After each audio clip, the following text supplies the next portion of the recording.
Сәлем досым, мен Аю апаймын. Бүгін мен саған әртүрлі қауіпсіздік ережелерін үйретемін.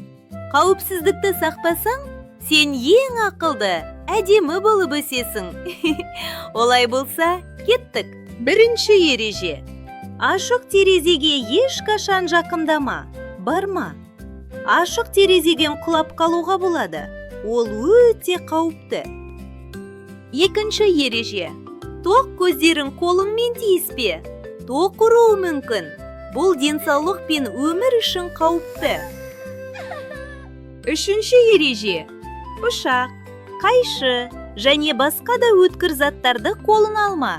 Өткір заттармен қолыңды немесе басқа дене мүшелерін кесіп алуға болады. Керемет! Алғашқы 3 ережені жаттадық, балақай. Сен шаршаған шығарсың, е? Кел, қауіпсіздік туралы ән тыңдап, демалып алайық.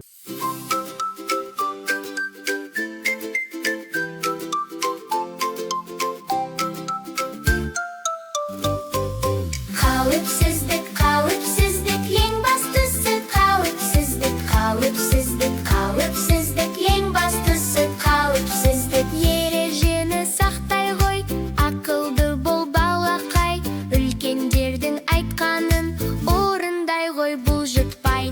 Қауіпсіздік, қауіпсіздік, ең бастысы қауіпсіздік, қауіпсіздік, қауіпсіздік, ең бастысы қауіпсіздік. Далада да үйде де ережені ұмытпай, қауіпсіздікті сақтап, аман болшы балақай. Қауіпсіздік, қауіпсіздік, ең бастысы қауіпсіздік, қауіпсіздік, қауіпсіздік, ең бастысы қауіпсіздік.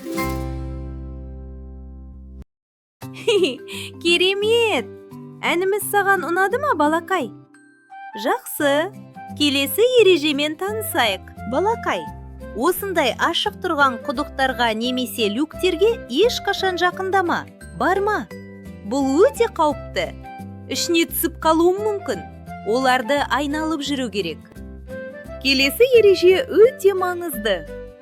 Таныс емес, бөтен адамдарға жақындауға болмайды. Сен олардан ешқашан еш нәрсе алма. Тәтті беремін деп шақырса, олардан қашып кету керек. Мына ережені сен білетін шығарсың, балақай.